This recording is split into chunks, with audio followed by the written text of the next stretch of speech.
Also, the session is being recorded and may be captioned and uploaded to ETE YouTube channel. As such, if we have anybody speaking, we want to make sure they have the mic. So if you start asking a question, let us get the mic to you and then repeat the question if you need to. With that being said, this is Dare to Know, Teaching and Mentoring Beyond the Grade in the University Honors Program, and it is from Rachel Robison-Greene, Katie Kraus, Amanda Katz, Elizabeth Vargis, and Kristine Miller. So I'll turn the time over to them.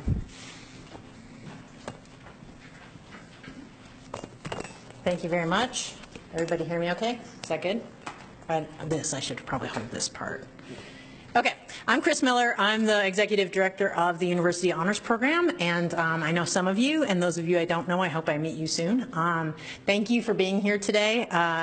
I can say that when I saw what the subject matter of this conference was this year, I thought, oh, perfect, because everybody thinks that honors is about the grades, and it's not. It's about the experience and the growth mindset. So I want to talk to you a little bit about what honors is and what we do, and then we have faculty who are going to talk about different experiences that they've had involving themselves with the students in the honors program. So do you want me to turn off this protected mode thing? Is that okay? No, that's okay. It was up the whole session last time, too. Oh, okay. I take it down because I want you to see our logo. So our motto comes from the poet Horace. It's in Latin, it's sapere aude. In English, it's dare to know. And it doesn't mean dare to find out all the answers and get a straight A on the test. Again, beyond the grade. So what it is about a growth mindset. So we're daring our students to be curious, creative, courageous, connected. So basically what we want when we're looking at an application for students to the program, we're looking for students who actually want to learn more about the world and make a difference, who can collaborate and be creative when they're solving problems, who can be resilient when faced with challenges, and who actually don't look for risks all the time necessarily. I mean, you don't have to be jumping out of planes to be an honor student, but not risk averse, willing to take a chance with their education, and also connected and engaged with their communities. And so in order to develop a program that allows those students to grow through their time in college, we created a points-based curriculum. It's a university-wide program, so students in any major can be in this program. And so instead of giving them a lot of extra courses to take, although there are honors courses, we give them points for whatever kinds of experiences they have in the program. And that allows them to apply their knowledge and both in and beyond the classroom. Here's the size of the program. We have over 900 students. We have statewide students. We're looking for more statewide students. Statewide faculty we want involved in the program as well. Having that many students seems like kind of a lot in one small program. I guess it's not a small program, it's a big program.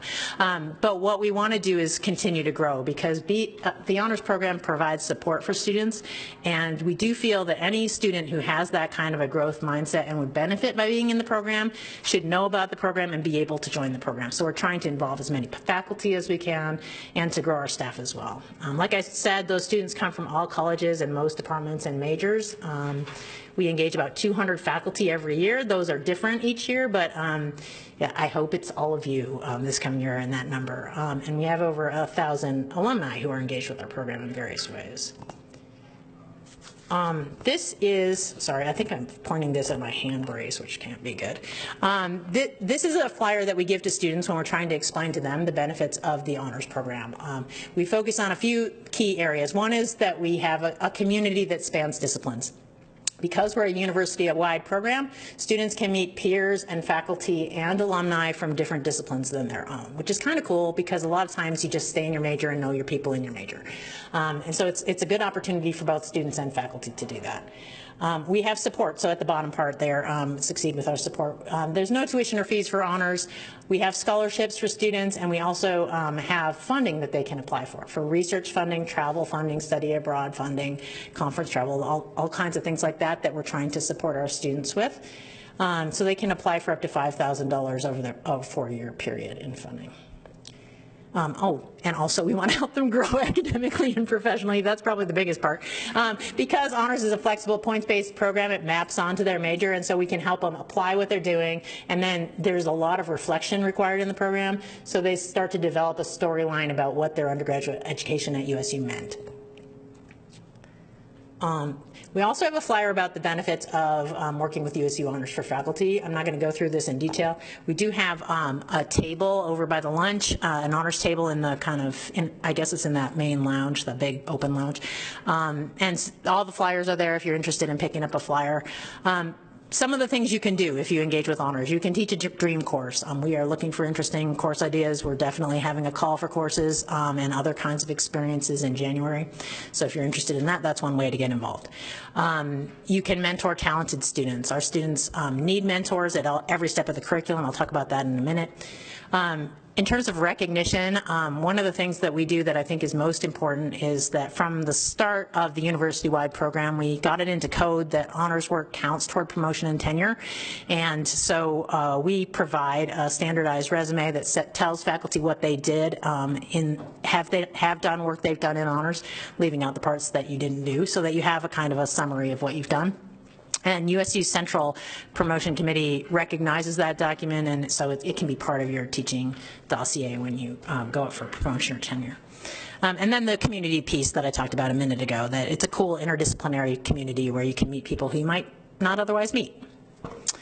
Our curriculum, just so you basically understand this, because we're going to have people today talking about especially the honors and practice and the capstone part of the curriculum. The co-curricular cornerstone, I said that we wanted people to be engaged, students to be engaged. So one of the things we do is require our students to go to events. It can be a basketball game, or it can be like an academic talk, a play, whatever. And they reflect on how that experience connects to their academic experience and enriches it, and how it helps them feel a sense of belonging at USU. That's the start of that story that they develop over time. We offer courses. Actually, Rachel will be talking about courses too, so she'll talk a little bit about that. Honors and practice is one place in the curriculum where they can apply what they're learning, and both Amanda and Katie are going to talk about that, and then Elizabeth will talk about capstone mentoring. So I'm not going to go into lots of details there, but I'm happy to talk to anybody anytime about anything about honors, so you feel free to contact me if you have questions. So I'm going to pass it over to Rachel to talk about courses.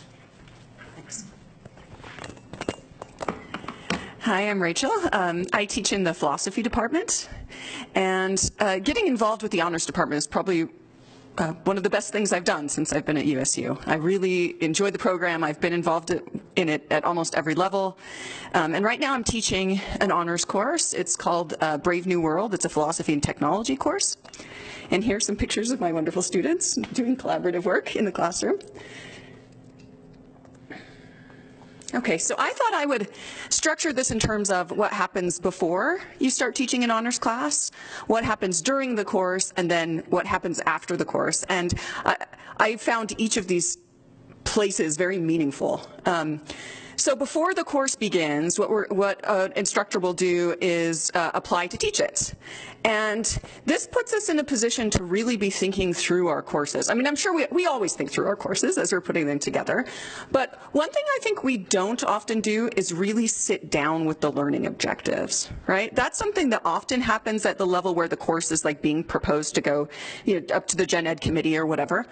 And so the individual instructors, once it's already been through that process, maybe isn't really thinking through the learning outcomes. In some cases, maybe the instructor doesn't even know what the learning outcomes are. and that's a problem, right? So one thing that's really meaningful about this process is, while you're applying and going through this process, you sit down with the learning outcomes for both whatever course designation within Gen Ed your course counts for. In my case, it was BHU, but also the honors learning outcomes. And once you've submitted, you're going to be you get feedback, or maybe this is after it's already been accepted, but you get feedback, and it's meaningful feedback. In fact, in the first iteration of my course, there was some of the feedback that I didn't take, and then I taught it once, and I was like, whoops, I should have taken that feedback. They said, oh, you're doing a little too much in the course. You might want to cut one thing or another. And I was like, I think I can make it work, but no, I really needed to cut a little bit. And I did in the second iteration. And I think that this touches on this point about beyond the grade, right? Because when you're thinking through the objectives carefully, you're thinking about more than just, you know, how are the students going to be earning points or whatever. You're really thinking carefully about whether they're getting out of the course what you really want them to get out of the course, whether they're becoming lifelong learners and developing certain habits of mind and so on. And the course is narrowly tailored to create that kind of learning environment for the students. You're also encouraged, I felt encouraged throughout this process to make sure that I was preparing the class in a way where the students were really going to be engaged, where I wasn't just going to be lecturing at them. And so, for example, what I do in my course is we do different units on technology in human experience. So, for example, we'll do free speech in the internet, privacy, technology in the criminal justice system, and these types of things. And then the students work together in groups to present policy proposals, and then at the end of the course we have a tech summit where they're put into teams and we debate these different issues with one another. So it's a very interactive course where there's a lot of discussion and the students are really getting engaged and jazzed up. So, and I think that they develop skills throughout that process rather than just kind of memorizing material. During the course, teaching the course is wonderful. The honor students are so fantastic. Philosophy tends to self-select for people who want to participate, in my experience, but the honor students, I mean, sometimes it's hard to get them to stop talking. they're so excited, they're so involved, and they will raise things that you didn't even think of. So it's just a wonderful, rewarding experience. I found that the students that I have the closest mentorship relationships with are students I met in honors, because they want that. They know that that's a good thing to get out of their college experience, is finding a mentor, and so the honor students are often looking for one. I'll say more about that in a minute. And also during the course, what I really like about the way honors works in this way is that you teach the course 3 times. And so you have the opportunity to tweak it and to change it in response to feedback. And the students are often willing to give you live on the spot feedback. They're not shy. Okay, so then after the course, what I found related to this mentorship stuff is that you have these students, you build these relationships with the students, and there's lots of opportunities for you to work with them again, both inside and outside the program, and if the honors program. And if you get to know the honors program well, you know how to make certain sorts of recommendations to your students, like, oh, let's do a mentorship agreement, or the students will talk to you about working as a mentor on their capstone. And for me, I've mentored the capstones of several students who have come out of my class. So it helps you to know the honors program better, and it helps you to once you know it, then it helps you to mentor the students so that they're progressing through the program. I included this picture here. I guess it's on this side for you. I included this picture because, so I'm the coach of our ethics bowl team, which is like a debate activity sort of, only it's more focused on discussion and deliberation rather than this sort of antagonistic debate. And I think 3 of the students that are pictured in that photo were students that I recruited from my honors class. They're on my ethics bowl team, and they actually won their region last year and advanced to nationals. So that was a lot of fun, and I'm always excited when the honors students want to be on my team, because I'm like, ooh, we're going to win this year. And then finally, one great thing that is happening in my program is that the course is migrating into my program after it's done. So, so you've had this opportunity to really fine-tune a course and to get feedback not only from the honors folks, but also from the honors students themselves, and then you feel really strong and confident about how that course is going to play in the curriculum for your program. All right, thanks.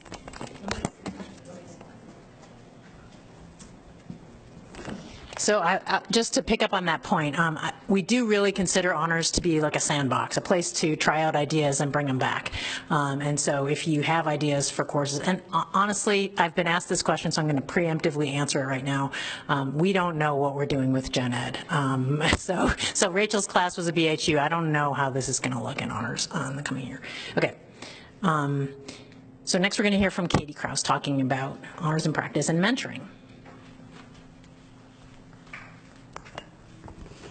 Thank you. This is taller than I am. I'm going to put that down. Oh, now I've caused problems. Don't mind me. Just minimize that. There you go. Thank you. So, as was mentioned, honors is a great place to mentor really motivated students. And a really great benefit of the honors program is how flexible it is. So that's beneficial both for faculty and for students. So a couple examples that I'll give in terms of ways that you might mentor students in the honors program. Some that we might think of most readily would be, say you have a research lab and a student works in your research lab for a time. They may do an honors mentoring agreement.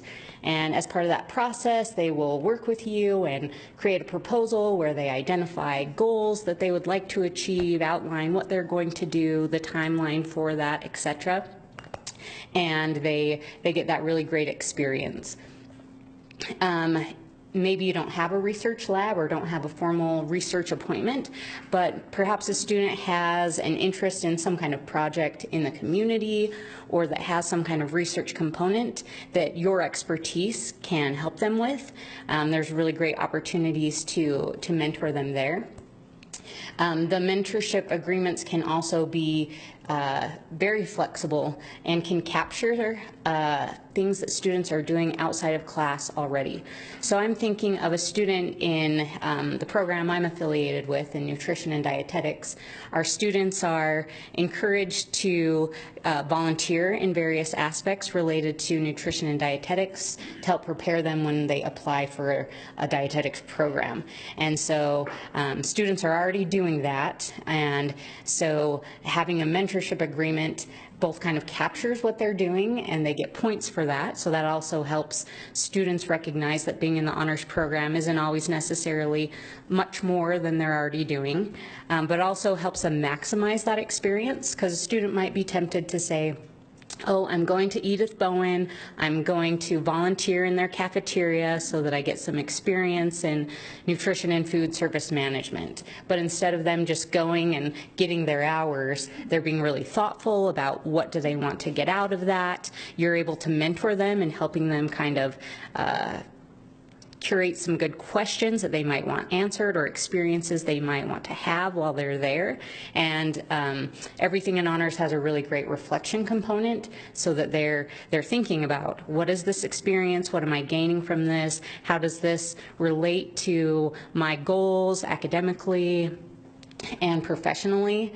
And so those are some really great benefits for students. In terms of benefits for faculty, it's fun to work with energized students who are really interested in a topic, but sometimes it's a really great fit. Say I have kind of an idea in the back of my head that I think, oh, if I had more time or resources, I might pursue that. Perhaps there's an honor student who has a similar interest and has energy and time that they want to devote to, so you're able to mentor them and kind of further some projects that you have in mind but haven't had opportunity to bring to fruition. So there's a little bit about honors mentoring.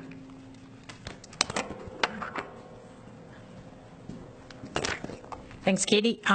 One thing about this, so you may wonder, how can I mentor a student if I don't know any of the honor students? That's a question that could come to mind. Almost every department has a departmental honors advisor. So that's a faculty member in your department who should be talking about honors fairly frequently in your department. If they're not, then maybe they missed the training yesterday where we told them that that's what they should do. However, they're all listed on our website, and so by every college, and it says who the departmental honors advisors are. And they're on some of the statewide campuses. We also have a liaison person on those campuses. So you can talk to them, and they'll have a list of who are the honor students in this area, on this campus, or in our department. And so you can see who they are. And also then, if you have a student in one of your classes who is that kind of student who I was talking about, you can encourage them to join the program and then working with them that way. So just to add that to what Katie said.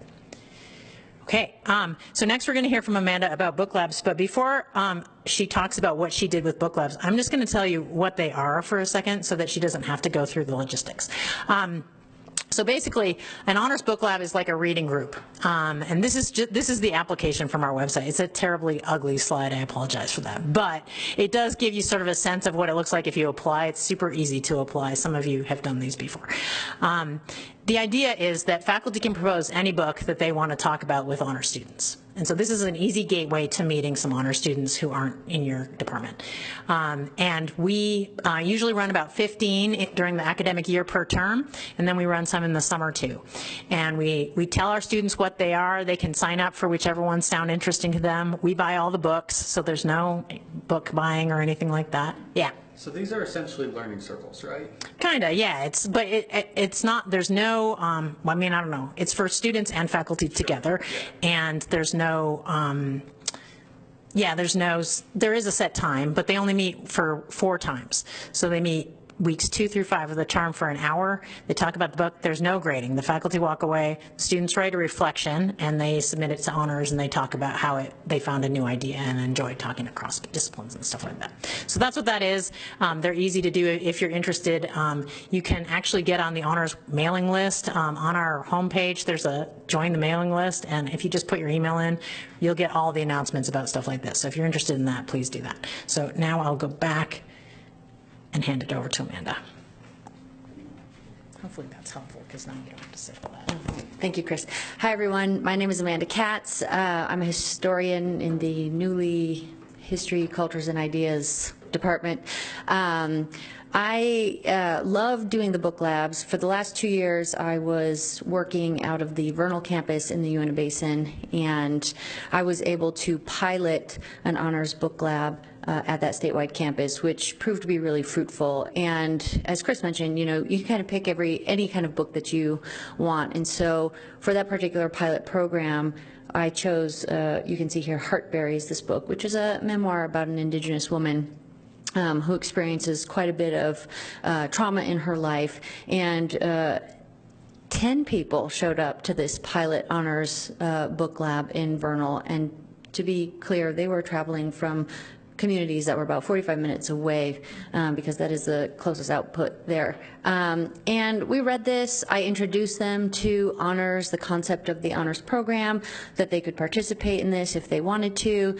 Jen Cortez up here was kind enough to send me down all sorts of swag and materials to help demonstrate to our students that this is something that is very much accessible to them, no matter where they are in our statewide system. From that experience, 2 joined honors, and 1 just graduated, and she was the first statewide honors graduate, which was very exciting for me, because I was like, yes, but more exciting for her. And so after I did that, you know, this is kind of a unique story about the book labs, but I start with this one because I think it demonstrates really what we can do and how we can reach our students, especially those ones who feel really far away from us because they're not sitting in a classroom with us.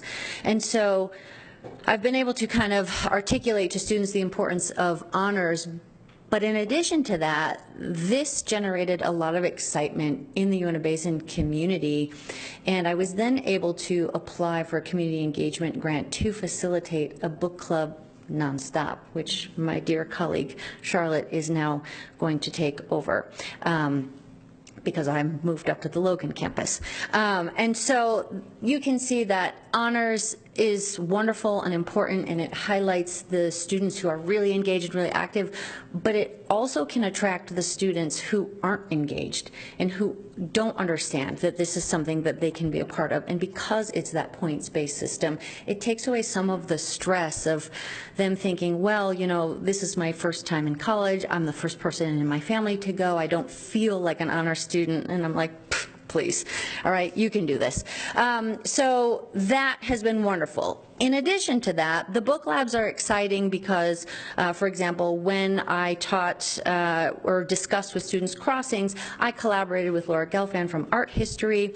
She has a really wonderful intellectual curiosity about animals and non-humans, and I am obsessed with roads because I study highway engineering, and this book was awesome for us to collaborate together and bring interesting interdisciplinary ideas to our students, who then brought even more to the table because they were from fields not even closely related to our own. So we had a great time in that particular book lab.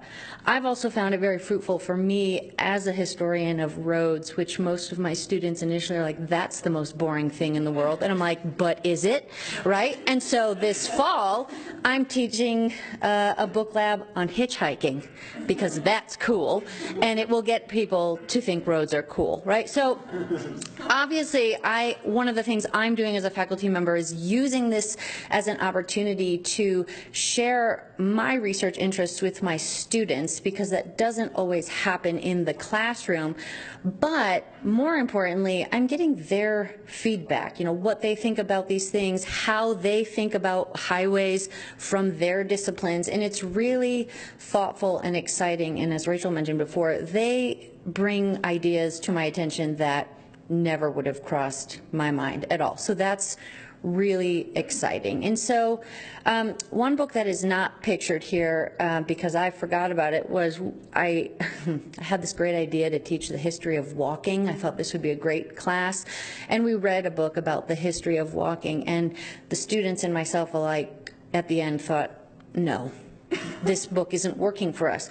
But what it did was we had a lot of really rich discussions about why the book wasn't working for us, but also they came up with really exciting topics about, you know, when walking becomes dangerous, when it's good for your mental health, you know, is it a social activity, is it a loner, you know. So all of these great ideas came out of us all just banding together and thinking this book is awful. But we had a great time. So this, in short, is just to say that the book labs are an awesome opportunity to connect with students from various disciplines, to have that more low-stakes environment where folks can be really smart and share their ideas with each other and not have to worry about a level of assessment at the end. And you can reach within the honors community and beyond. So it's really awesome. Okay.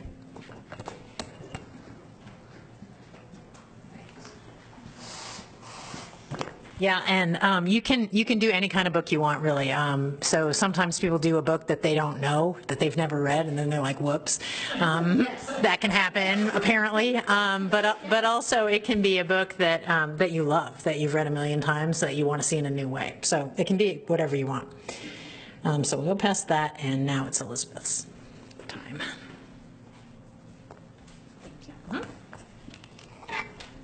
I am also short, so I'll be standing at the front. So I'm just going to talk about the last part of the honors experience, which is the honors capstone. So Chris mentioned that the whole program is points-based, and if you're doing a bachelor's, it's 28 points, and so the capstone counts for 5 of those and is a requirement.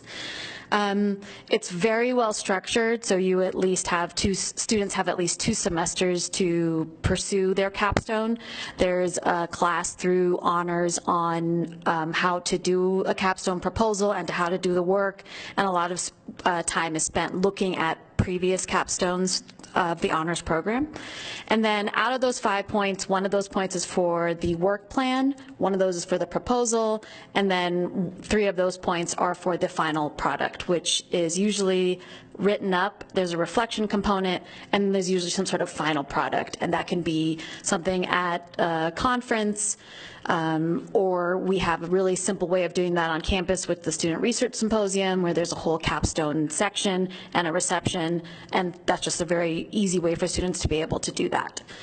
I've been involved in the capstone process both as the departmental honors advisor from my department, the Department of Biological Engineering, but also as a faculty mentor for students within my department, and also students who looked at my PhD research and saw something that was similar to what they wanted to do.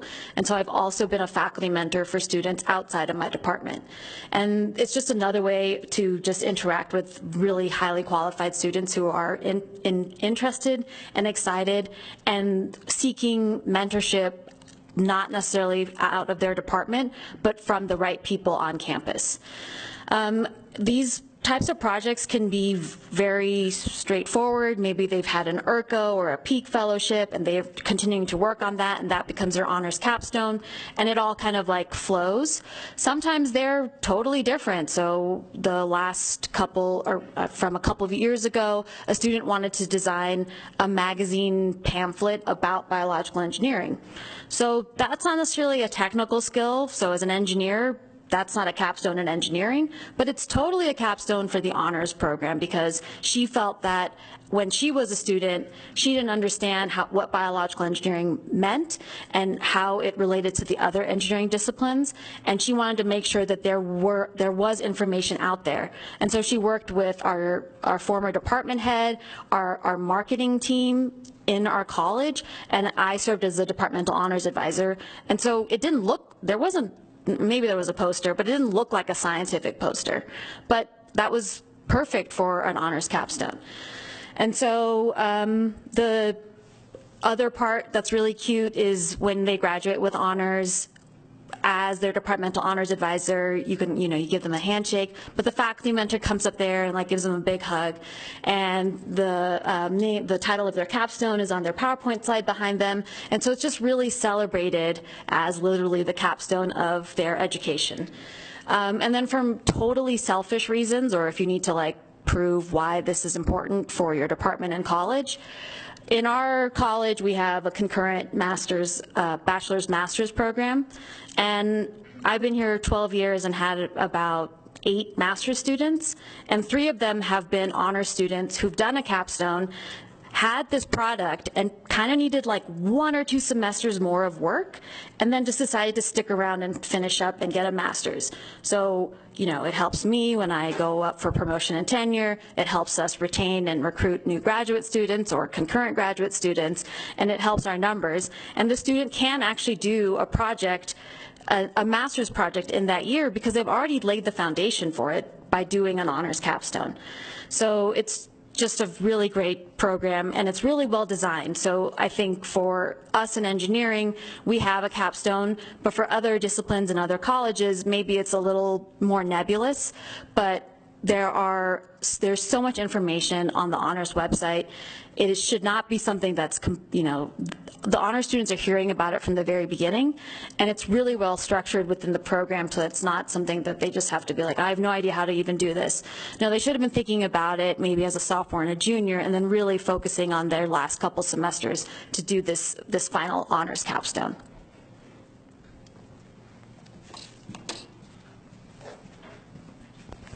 Thank you.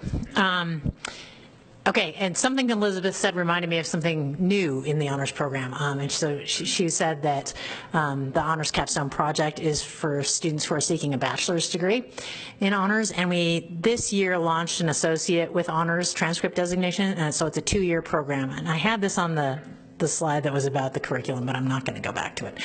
So it's 28 points for students who are doing a 4-year program, and it's 14 points for students in an associate degree program. And those 2 transcript designations can then stack. So if they finish an associate degree and then want to continue on into a bachelor's program, they just keep their 14 points at USU if they stay at USU. We're not going to do it if they go somewhere else. But they keep their 14 points and then continue on to the 28. Okay, yeah, so now questions, and I'm happy to run this microphone around to whoever has a question, if anybody does. All of us would be willing to answer questions about anything. Well, no. Sorry, I'm gonna walk that back. Tell us who you are. Hi, I'm Sarah. I'm in biology. I've got a question about students who are already at USU and you think might be a good candidate for this program, but I saw on your webpage current students can enroll. How does the point system work for someone who's already been here a little while, and is there like an age or time limit? Yeah, That's a great question. The students who apply once they're already at USU, and again, this is something that faculty can do to make honors accessible to more students. So it's an important role that faculty can play. Usually we like students to be in their sophomore year. If they're at the beginning of their junior year, it's possible to do it, but it has to be the right student. They have to rush a little bit if they're that far in. We look at their application coming in and we ask them to identify what they've done already and how many hours it took, and then we assign them some incoming points. And so they can get up to 12 points on the coming in, and then they just go from there. So it's based on their past work. They can come in with some points. So, and a student who's engaged in already doing things that would map in with honors really well should have some points coming in, almost for sure. Other questions? Yeah. Hi, I'm Steve Wilcox from Applied Econ. So I'm just curious about, folks maybe like ourselves who are interested in maybe being available to honor students as like one of a menu of professors they could potentially select from to be an advisor on their honors committee or something like that. Is that a thing? And if so, how do we get involved? It totally should be a thing. Yeah, no, that's a great idea. I think probably the easiest path to that. So when students are, I teach the class that's like getting ready for your capstone, and we also have a class that's like getting ready for your capstone portfolio, which is what an associate degree student would do. In those classes, we're sending students to talk to their departmental honors advisors. So on our website, like I said, there's a list of all those folks. If you tell that person, and I actually could tell all those people to try to make a list like that, because faculty who are open to working with students in the department who are particularly interested in doing that would be a great place for some of these students to start. Sometimes we have a new assignment for students where they have to go talk to faculty early, but that was a barrier for them, is that they didn't know who to talk to, and they, and so it was hard. And so the people teaching the classes end up mentoring a lot of students. So that's a great idea. Thank you. Yeah. Thanks. I'm new to USU, and I'm welcome. Thank you. I'm Tamara, and I'm in the art and design department, and I'm very interested in getting involved in some way, and I'm curious about the path towards developing a course. And what that might look like time, like I'm just getting started, and is this something that I would be working on developing? I could develop a course over the next year. Like, what is the time frame? Because it would need to be put on the books, whether it's gen ed, honors, those designations. It's probably a longer conversation, but I'm just curious about kind of maybe the timeline for getting something. Yeah. Because they are on a 3-year rotation, the new model that we're using is we have a group of honors faculty fellows this fall who are discussing experiential learning, and we're trying to find new and different ways of, so some of that will be courses, but some of it might be like some sort of internship program or a study abroad or some sort of hands-on whatever. I'm leaving it quite open-ended right now. And then we're going to have applications for those in January that then we'll start the following year. But we have those, we're going to have those probably every few years, and because we won't want to just have a whole slate of them and then have them run out and then start over. So we'll sort of stagger those, and they should come fairly regularly. I think the easiest way to get involved in that way would be to try a book lab and see if you like it, and then have some conversations with folks. We have a lot of people who would be willing to talk to you about what it's been like to do that. Yeah. I'll get to you next. My question is pretty quick. So for working with a capstone project of a student, that student need to be from your department, or if your research is kind of interdisciplinary, you can mentor a capstone project from another department. If it makes sense what I said. That definitely makes sense. Yes, it doesn't have to be in your department. It needs to be that you have expertise that the student needs. And in fact, a lot of times students will decide to do a capstone project that's not in their discipline. So we have students who are double majors, but we also have students who, they're an engineer, but they're actually, their true passion is violin, and they haven't had a chance to do a violin thing at USU, so they do a violin capstone, and they also do their engineering stuff. So we can have stuff like that.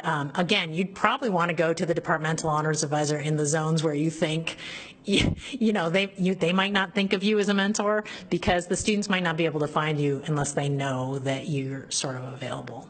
So I love this idea of like making a list of available faculty more broadly, not just in the department. So I'll think about that too. Yeah. Nick, did you?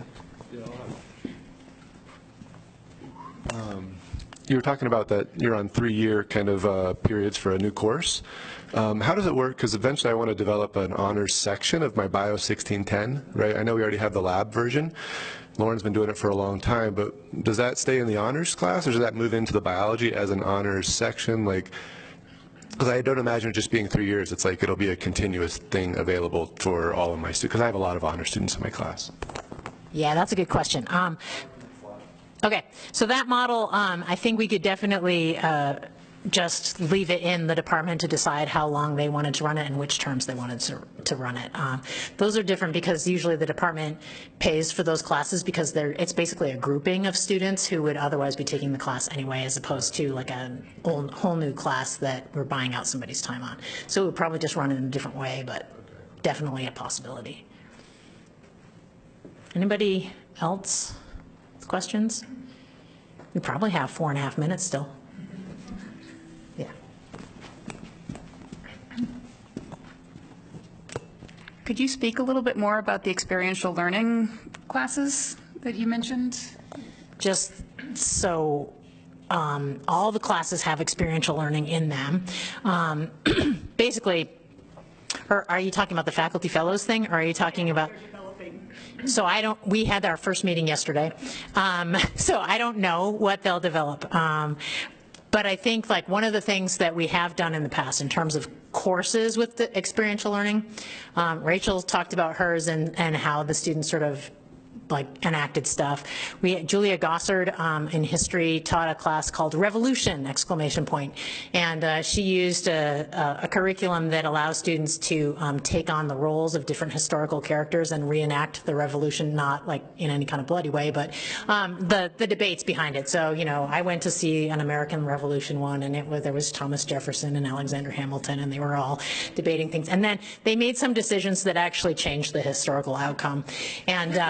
And they were really panicked about it. They were like, well, we did it wrong. And she's like, no, we're just learning about how the history works. Like if they had made a different decision like you just did, it would have gone a different way. So stuff like that, where students, all the honors courses are pretty small. It's a max of, I think they're mostly at 25. And so you can play around with having them apply how they're learning. Community engaged learning is part of it. Whatever interests you, really. But there are a lot of ways that they could go. Anybody else? Well, thank you all for coming. Please feel free to talk to any of us afterwards, and also you can always just email me if you want to. The honors email address is just our office, but that's my email address, and I'm happy to talk to anybody anytime.